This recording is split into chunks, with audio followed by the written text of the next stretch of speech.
మిత్రులకు స్వాగతం. మిత్రులారా, మేము చేస్తున్నటువంటి వీడియోలు గనక మీకు నచ్చినట్లయితే తప్పకుండా లైక్ చేసి కామెంట్ బాక్స్‌లో కామెంట్ చేయండి. ఈ వీడియోలో మనం జనరల్ స్టడీస్‌లో భాగంగా భారత స్వాతంత్ర్యోద్యమానికి సంబంధించినటువంటి మరికొన్ని ముఖ్యమైన ప్రశ్నలను, వాటి యొక్క సమాధానములను పరిశీలించేటువంటి ప్రయత్నం చేద్దాం. మొదటి ప్రశ్న చూడండి.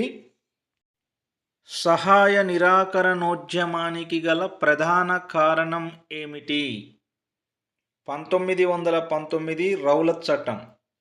దీన్నే నల్ల చట్టం అని చెప్పేసి పిలుస్తాము. సహాయ నిరాకరణోద్యమానికి గల ప్రధాన కారణము ఏమిటి అంటే 1919 రౌలత్ చట్టం.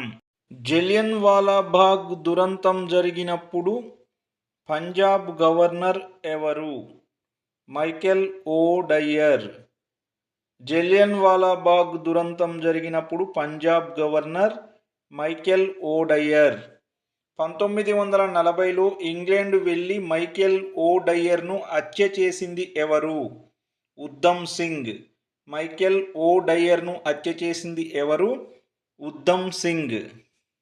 రౌలత్ చట్టం కారణంగా అమృత్సర్లో అక్రమంగా అరెస్టు చేయబడ్డ వారెవరు?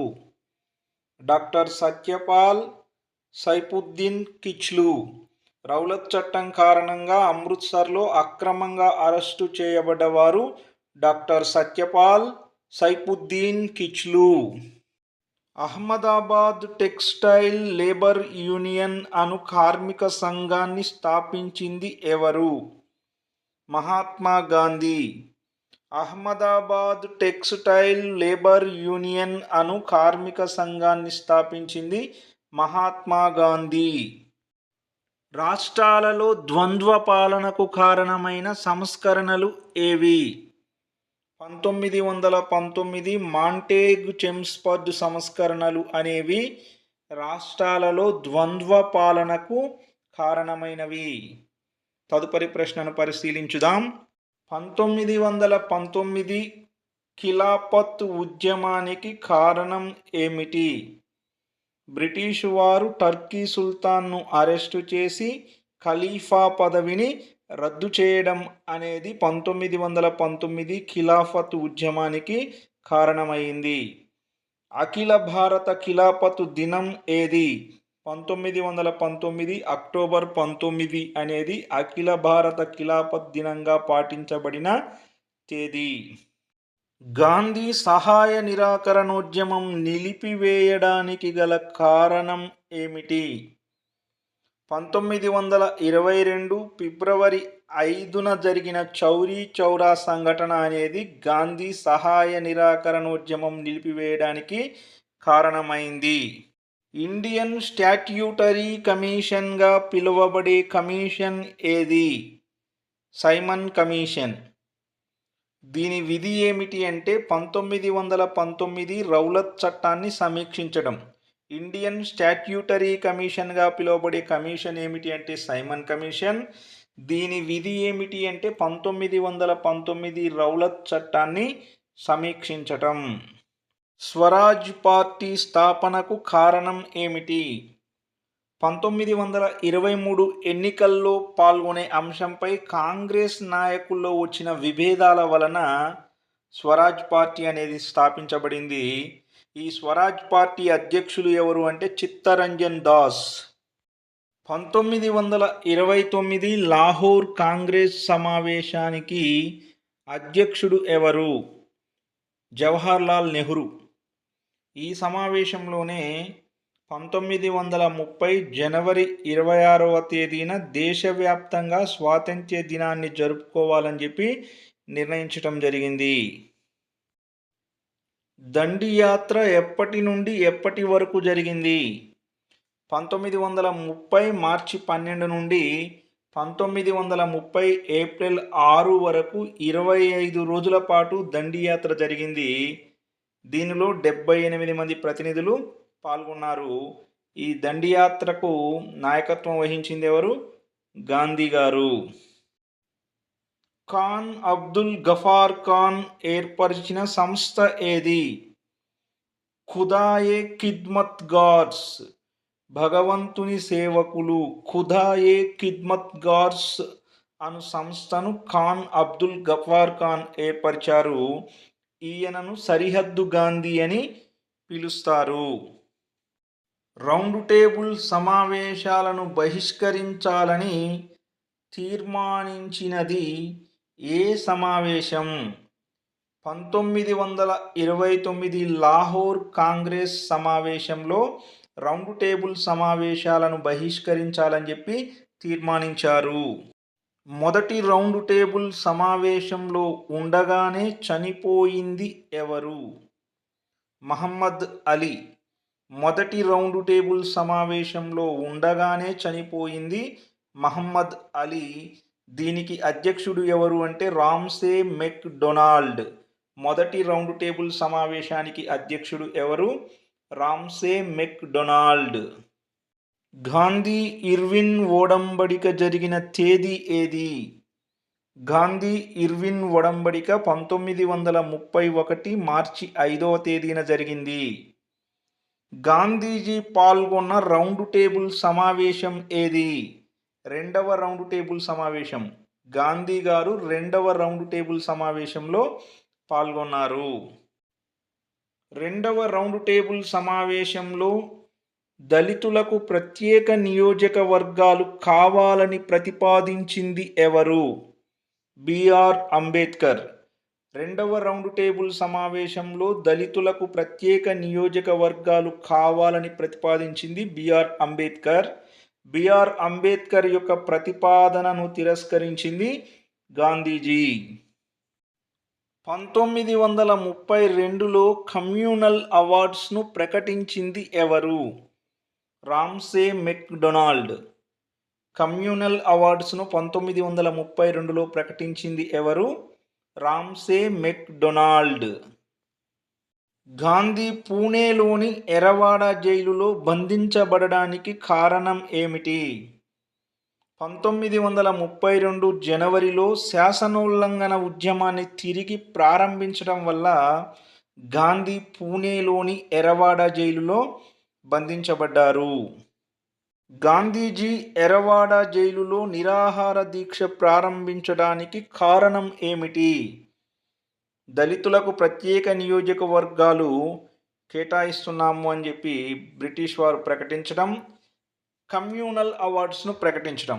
గాంధీజీ ఎరవాడ జైలులో నిరాహార దీక్ష ప్రారంభించడానికి కారణం దళితులకు ప్రత్యేక నియోజకవర్గాలు మరియు కమ్యూనల్ అవార్డ్స్ను ప్రకటించటం. పూణే ఒడంబడిక ఎవరెవరి మధ్య జరిగింది? గాంధీ అంబేద్కర్ల మధ్య జరిగింది. మూడవ రౌండ్ టేబుల్ సమావేశం నాటికి బ్రిటిష్ గవర్నర్ జనరల్ ఎవరు? వెల్లింగ్టన్.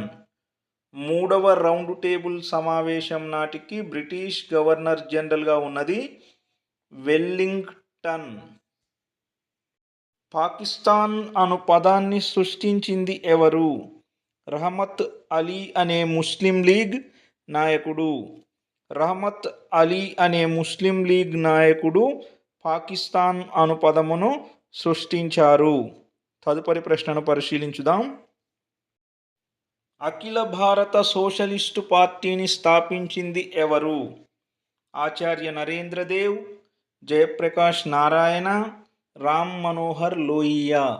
ఆచార్య నరేంద్ర దేవ్, జయప్రకాష్ నారాయణ, రామ్ మనోహర్ లోహియాలు అఖిల భారత సోషలిస్ట్ పార్టీని స్థాపించారు. 1940 ఆగస్టు 8న ఆగస్టు ప్రతిపాదనలు చేసింది ఎవరు? భారత వైస్రాయ్ లార్డ్ లిన్ లిత్గో. భారత viceroy Lord Linlithgow 1940 August 8న ఆగస్టు ప్రతిపాదనలు చేశారు. 1940 ఆగస్టు ప్రతిపాదన ప్రధాన ఉద్దేశం ఏమిటి?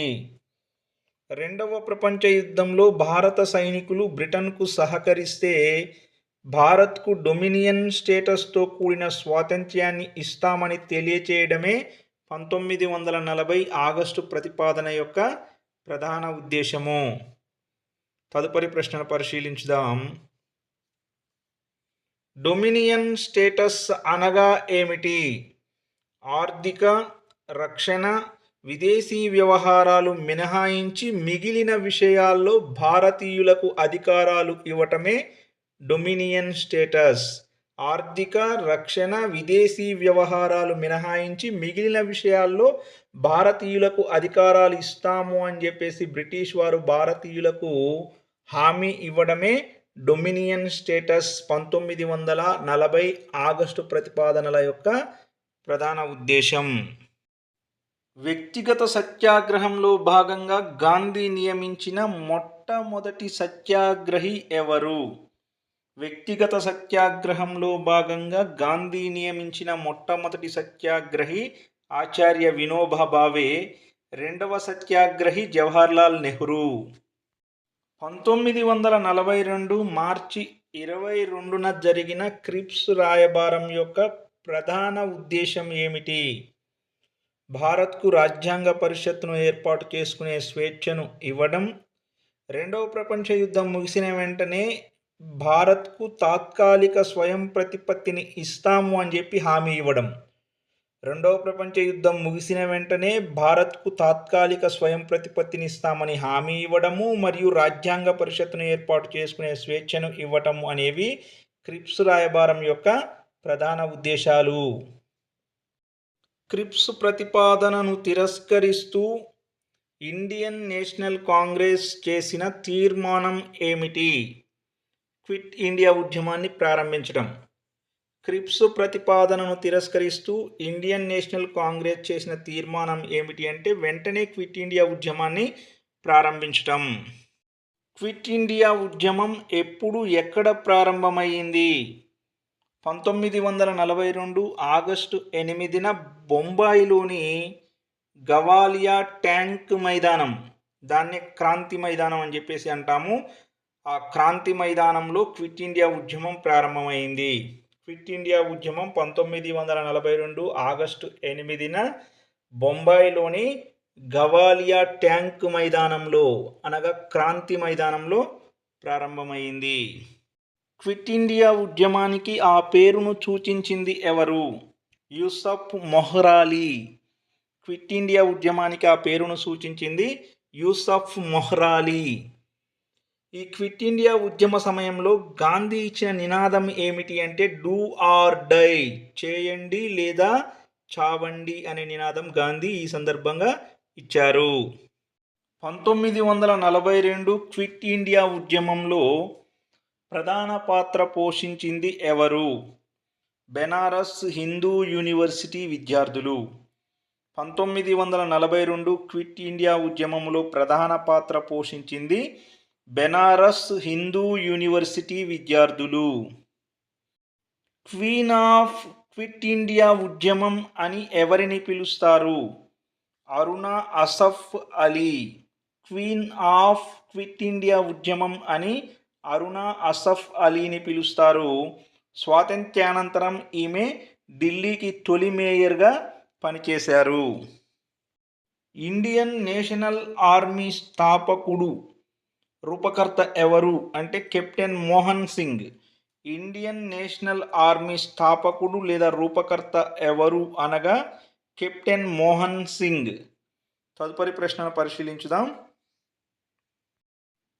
భారతదేశ విభజన గూర్చి ఏర్పాటైన కమిటీలు లేదా కమిషన్లు ఏవి? Rajaji formula 1944, Wavell plan 1945, cabinet mission plan 1946, Mountbatten ప్రణాళిక 1947 అనునవి భారతదేశ విభజన కోసం ఏర్పాటైనటువంటి కమిటీలు. ముస్లిం లీగ్ 1946 ఆగస్టు 16ను ప్రత్యక్ష చర్యా దినం డైరెక్ట్ యాక్షన్ డేగా పాటించాలని పిలుపునివ్వడానికి గల కారణం ఏమిటి? కేబినెట్ మిషన్ ప్లాన్ 1946 భారతదేశ విభజనకు ఒప్పుకోకపోవడంతో ముస్లిం లీగ్ డైరెక్ట్ యాక్షన్ డేను పాటించాలి 1946 ఆగస్టు 16ను అని చెప్పి పిలుపునివ్వడం జరిగింది. భారతదేశంలో తాత్కాలిక ప్రభుత్వం ఎప్పుడు ఏర్పడింది? 1946 సెప్టెంబర్ 2న తాత్కాలిక ప్రభుత్వం లార్డ్ వేవెల్ అధ్యక్షతన ఏర్పడింది. భారతదేశంలో తాత్కాలిక ప్రభుత్వం 1946 సెప్టెంబర్ 2న లార్డ్ వేవెల్ అధ్యక్షతన ఏర్పడింది. 1947 ఆగస్టు 15న స్వాతంత్ర్య దినోత్సవం సందర్భంగా ఎర్రకోట నుండి ప్రధాని హోదాలో నెహ్రూ చేసిన ప్రసంగానికి గల పేరు ఏమిటి? విధితో ఒప్పందం. నెహ్రూ చేసిన ప్రసంగానికి గల పేరు విధితో ఒప్పందం. క్రిప్స్ ప్రతిపాదనను దివాలా తీస్తున్న బ్యాంకు మీద ముందస్తు తేదీ వేసిన ఒక చెల్లని చెక్కుగా అభివర్ణించింది ఎవరు? మహాత్మా గాంధీ. క్రిప్స్ ప్రతిపాదనను దివాలా తీస్తున్న బ్యాంకు మీద ముందస్తు తేదీ వేసిన ఒక చెల్లని చెక్కుగా అభివర్ణించింది మహాత్మా గాంధీ. గాంధీజీ దక్షిణాఫ్రికాలో స్థాపించిన ఆశ్రమాలు ఏవి? ఫీనిక్స్ మరియు టాల్స్టాయ్. ఫీనిక్స్, టాల్స్టాయ్ అను ఆశ్రమాలను గాంధీజీ దక్షిణాఫ్రికాలో స్థాపించారు. ఇండియన్ వార్ ఆఫ్ ఇండిపెండెన్స్ గ్రంథకర్త ఎవరు? విడి Savarkar. Indian war of independence గ్రంథకర్త విడి Savarkar. Indian war of independence గ్రంథకర్త ఎవరు? విడి సావర్కర్. ఆర్య సమాజం నా తల్లి, వైదిక ధర్మం నా తండ్రి అని పేర్కొన్నది ఎవరు? లాలా లజపతి రాయ్. ఆర్య సమాజం నా తల్లి, వైదిక ధర్మం నా తండ్రి అని పేర్కొన్నది లాలా లజపతి రాయ్. మీరు నాకు రక్తాన్ని ఇవ్వండి, మీకు స్వాతంత్ర్యం ఇస్తాను అన్నది ఎవరు? సుభాష్ చంద్రబోస్. మీరు నాకు రక్తాన్ని ఇవ్వండి, మీకు స్వాతంత్ర్యం ఇస్తాను అని అన్నది ఎవరు అంటే సుభాష్ చంద్రబోస్. మిత్రులారా, మేము చేస్తున్నటువంటి వీడియోలు కనుక మీకు నచ్చినట్లయితే స్కిప్ చేయకుండా చివరి వరకు చూసి లైక్ చేసి తప్పకుండా కామెంట్ చేయండి. ఫస్ట్ టైం మా యొక్క ఛానల్ని వీక్షిస్తున్నట్లయితే తప్పకుండా మా ఛానల్ని సబ్స్క్రైబ్ చేసుకొని గంట సింబల్ నొక్కండి. మీకు తెలిసిన వారికి మా యొక్క వీడియోల్ని షేర్ చేస్తూ మమ్మల్ని ప్రోత్సహిస్తారని చెప్పి ఆశిస్తున్నాము. ధన్యవాదములు.